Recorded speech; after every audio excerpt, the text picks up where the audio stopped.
किरण जी पंजाब से। बाबा जी आपकी कृपा से मैं निरंतर नाम जप करने की कोशिश तो कर रही हूँ, बट अभी तक कोई दिव्य अनुभूति नहीं हो रही महाराज। पहले पाप नष्ट होने दो, पहले पाप नष्ट होने दो, तब दिव्य अनुभूति होगी। जन्म जन्म की कोठरी भरी रखी है पाप की, उसको पहले नाम के द्वारा नष्ट होने दो। जैसे जैसे नाम भगवान निष्पाप आपको करेंगे, वैसे वैसे दिव्य अनुभूति का भगवान के दर्शन हो जाएंगे। खूब नाम जप करो, अभी दिव्य अनुभूतियां आ जाएंगी आगे। पहले ना सातु दीर्घ काल निरंतर सत्कार सेवितो दृढ़ भूमि, जो लंबे समय तक आदर पूर्वक नाम जप करता है उसका हृदय पवित्र हो जाता है। और निर्मल मन जन सो मोहि पावा, भगवान से बढ़कर दिव्य अनुभूति क्या होगी। इसलिए भगवान का भजन करो, इसकी चिंता ना करो कि अभी भगवान मिले कि नहीं मिले, दिव्य अनुभूतियां हो रही कि नहीं। आप नाम जप करो, नाम पर ध्यान दो। नाम चल रहा है यही दिव्य अनुभूति है, हमारे मुख में नाम चल रहा है यही भगवान की बड़ी कृपा है। ऐसा करो जी। हीना जी दिल्ली से। राधे राधे महाराज जी। महाराज जी आपके चरणों में कोटि कोटि प्रणाम। गुरुदेव, मन में जब कोई प्रश्न ही नहीं होगा तब वो स्थिति कैसी होती है?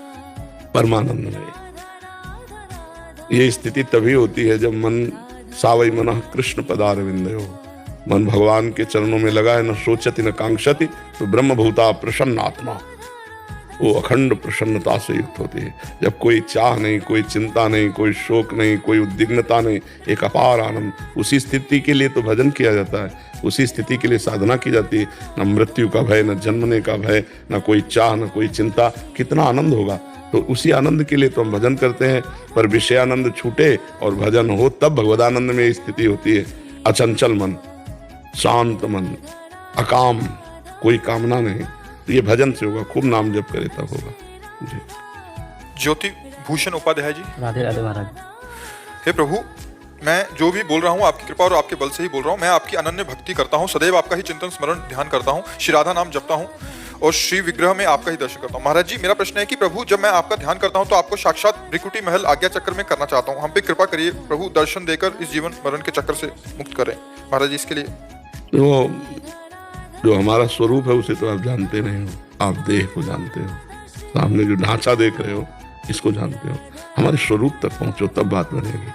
हमारे स्वरूप तक पहुंचने के लिए खूब नाम जप करो, पवित्र भोजन भगवान को अर्पित करके पाओ, और सत्संग अधिक से अधिक सुनो, और दूसरों का उपकार करो। जितना दूसरों का उपकार करोगे उतना देह पवित्र होगी, जितना नाम जप करोगे उतना मन पवित्र होगा। और जब देह पवित्र हो गए, मन पवित्र हो गए, विचार पवित्र हो गए, तो आप परम पवित्र फिर हमारे स्वरूप को जान जाओगे। हमारा स्वरूप आत्म स्वरूप जो है उसी ये कल मिट्टी में मिल जाएगा।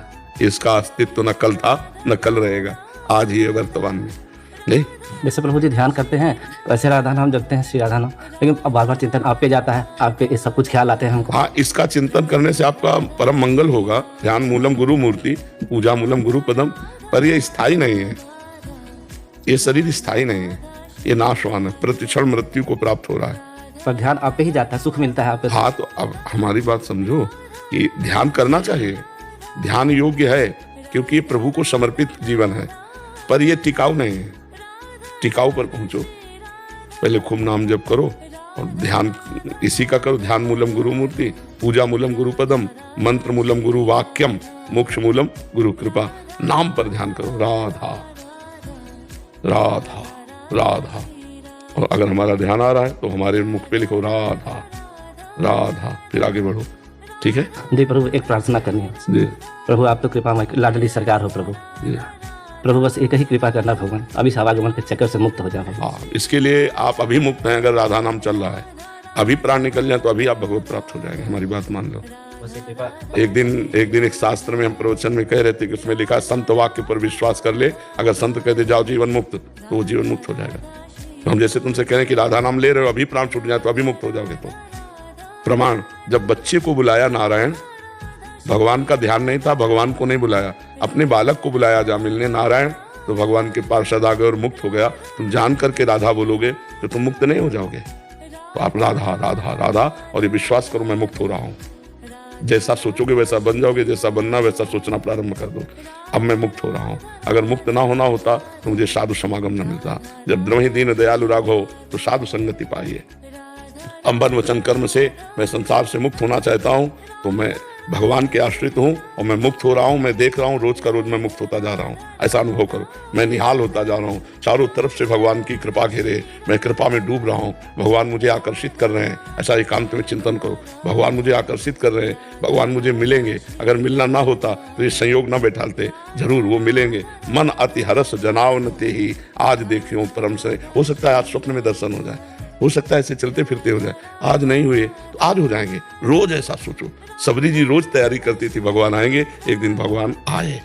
1000 वर्ष तक रोज, 1000 वर्ष तक रोज झाड़ू लगाना, रोज फूल बिछाना, रोज फल लाना। भगवान आएंगे, भगवान आएंगे। और एक दिन भगवान आए। 1000 वर्ष तक कौन रोज नियमावली चलाएगा, लेकिन उनको विश्वास था भगवान आएंगे। भगवान आए, सबरी जी को निहाल किया। तो ऐसे ही हम संत वाक्य पर विश्वास करें। राधा राधा राधा अपना जीवन बना ले, राधा नाम, तो खत्म हो जाएगा।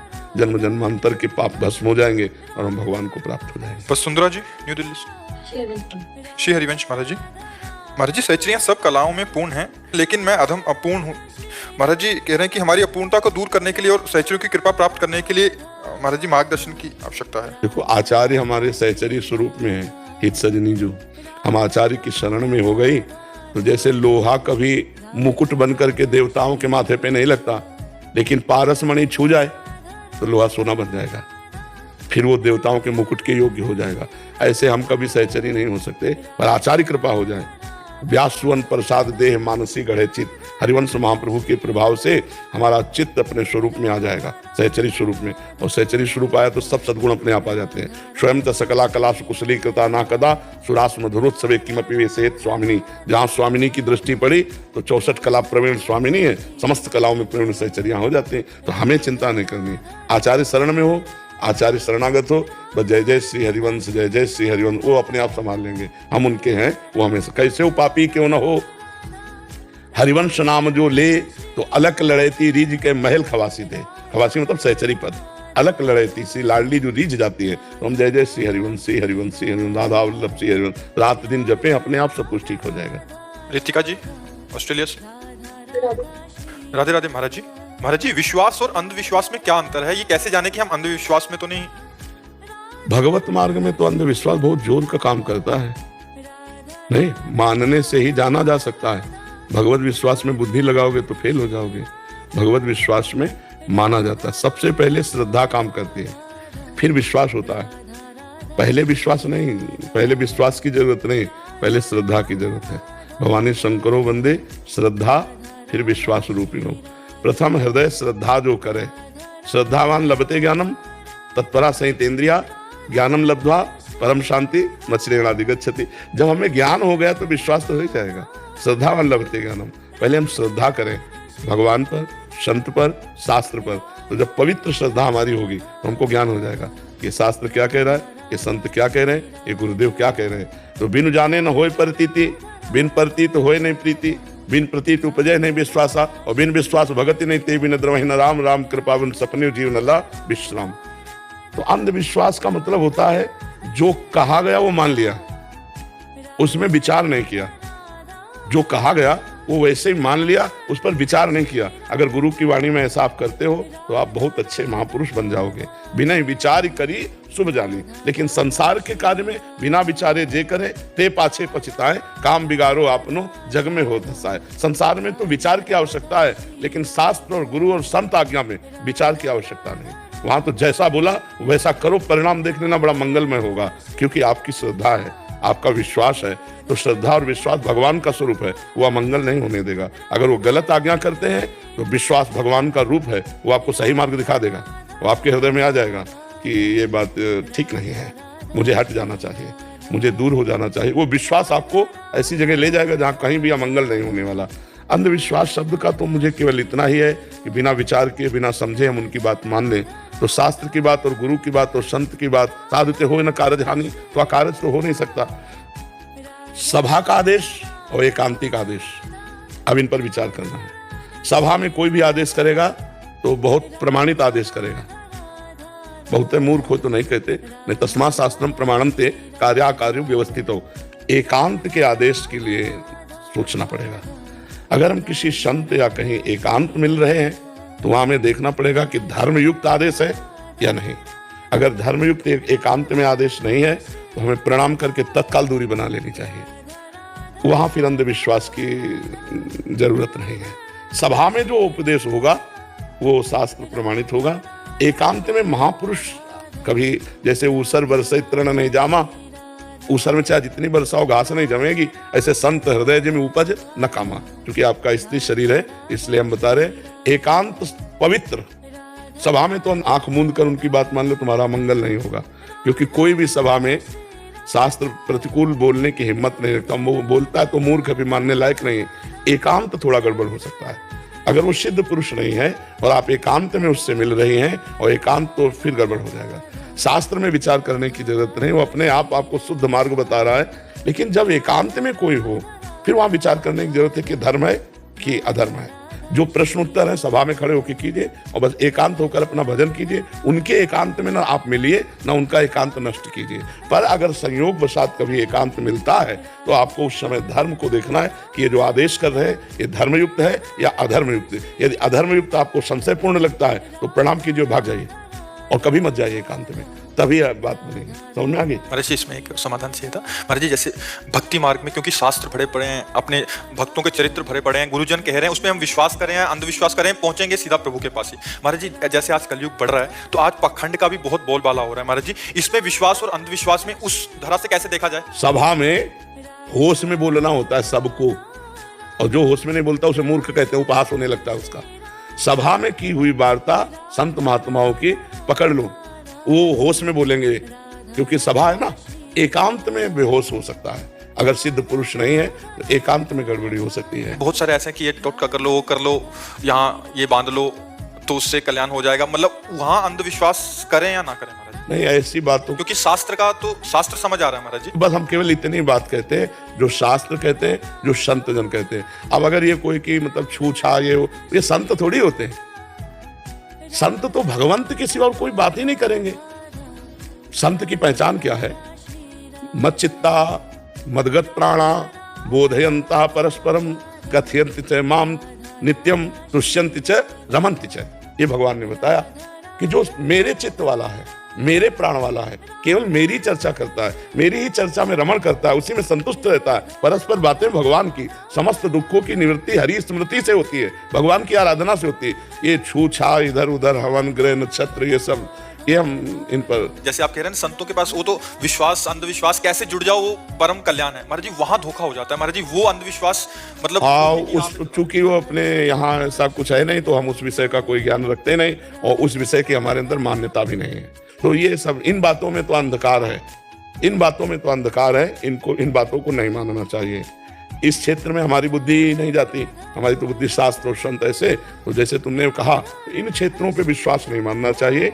भगवान के नाम कीर्तन से, भगवान के नाम जप से, संत सेवा से, परोपकार से निश्चित मंगल होता है। हरि स्मृति सर्व विपद विमोक्षणम, भगवान की स्मृति समस्त विपत्तियों को टालती है। ये बात तो हम मानते हैं, फिर इसके बाद नहीं मानते। आपको हमारी उम्र लग जाए, आप स्वस्थ रहें, बस यही कामना करते हैं सारे भक्त। बस आप ऐसे ही रहें। हाँ, भगवान के वो तो हाथ है जोरी, जब तक अब नहीं तो ट्रांसफर आ जाएगा तो चल देंगे।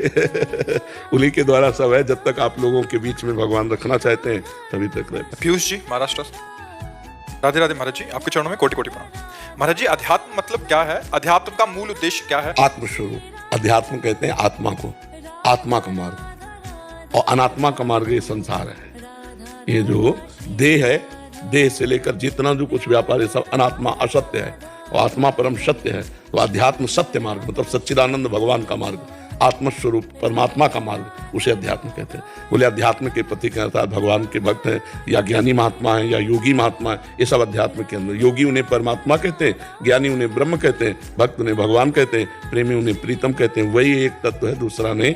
तत्व ज्ञान, तत्व प्रेम, भगवत आराधना, ये सब अध्यात्म के अंतर्गत है। समझ पा रहे हैं? जगदीश जी, जगदीश जी राधे राधे महाराज जी।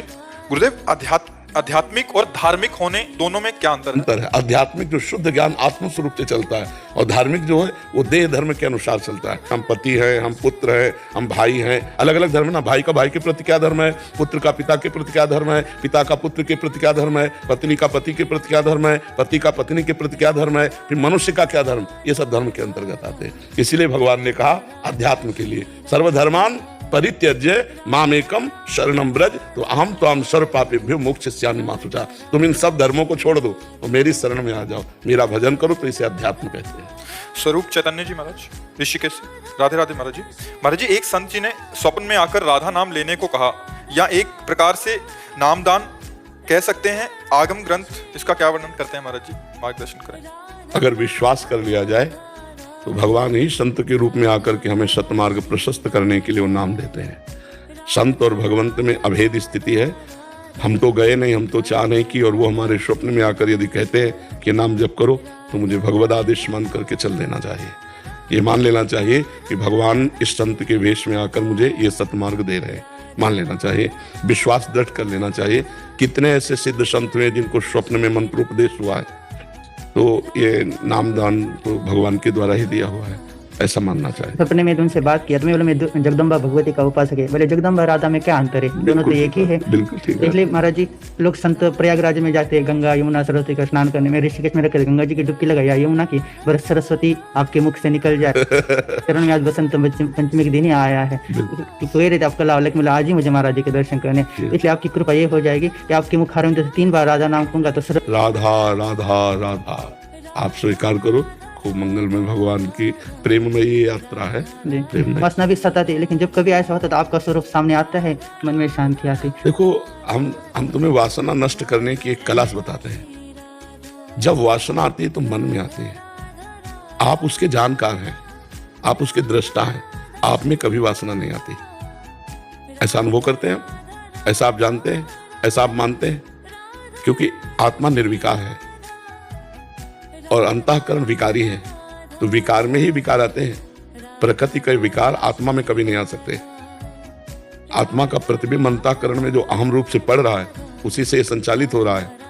बकाया आत्मा में कभी कोई विकार नहीं आ सकता, और आप हैं आत्मस्वरूप, और विकार अंतःकरण में है। यदि आप विचलित ना हो, यम ही न व्यथ्यन्ते ते पुरुषम पुरुषर्षभ सम दुखा सुखाधीरम स्वमृतत्वाय कल्पते। जो आए हुए अंतःकरण में विकारों को दृष्टा भाव से देखता है और विचलित नहीं होता, सुख दुख में समान भाव रखता है, वो परम पद का अधिकारी हो जाता है, वो अमृत पद का अधिकारी हो जाता है। तो जब विकार आवे तो आप विचलित मत हो, बस गंभीरता से उसे देखते रहो, खत्म हो जाएगा। वो टिकाऊ नहीं है। मात्रा स्पर्शास्तु कौन्तेय शीतोष्ण सुख दुखदा आगमा पाइनो अनित्यास तास्तितिक्षस्व भारत। भारत अर्जुन को संबोधन, मतलब हम सब भारत ही है, भगवान के हैं। तो भगवान मानो हमें संबोधन कर रहे हैं कि ये जो इंद्रियों के स्पर्श के सुख दुख है, अनुकूलता प्रतिकूलता है, काम आदि दोष हैं, इनको सहो। ये सहने से नष्ट हो जाते हैं, भोगने से बढ़ते हैं। अपने तो विरक्त हैं, भगवान की चरण रज की सामर्थ्य से सहना ही हमारे लिए परम कर्तव्य है।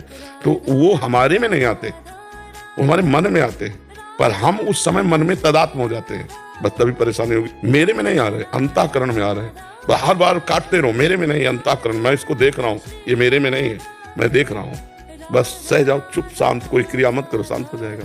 धीरे धीरे निर्वास। ये हमें पढ़ के नहीं, ये हमें गंगा जी ने ज्ञान प्रदान किया।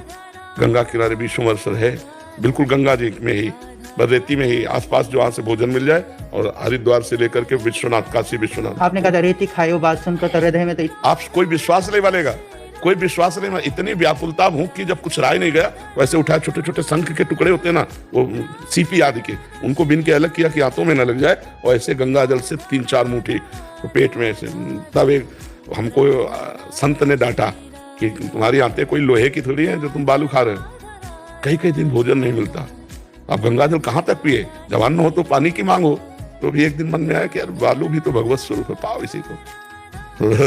तो भगवान ने संत को दिखा दिया, उन्होंने डांट लगाया, उन्होंने कहा आज के बाद मत पाना, अगर हमारी बात मानोगे।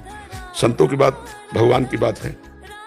जब अगर वो कह दें इधर से जाओ, तो फिर हमें उधर ही कदम रख देना चाहिए। साधते हुए न कारजहानि, जो संतों की आज्ञा, नहीं इधर तो हो सकता है कांटा पड़े हो, तो अब जिधर जाओगे चाहे फूल पड़े हो, तुम्हारे लिए कांटे का काम करेंगे। और अगर उन्होंने कह दिया इधर से जाओ, कांटे हैं, तो वो तुम्हारे प्रारब्ध का दास करके भगवत प्राप्ति कराने वाले बनेंगे। तो भगवान का आश्रय रखे, विचलित ना हो। हमने कभी शरीर को अपना मैं माना ही नहीं। सर्दी गर्मी बरसात भूख प्यास सब, हमें कंबल से सर्दी में डर लगता था कि अगर मैं कंबल ओढ़ा मेरी आसक्ति हो गई, तो कंबल से सांप की तरह डर लगता था। अपना आंचला उतारा, उसी को ओढ़ लिया और रात्रि पार किए से। पूरी सर्दी हो गई इसी बनियान से।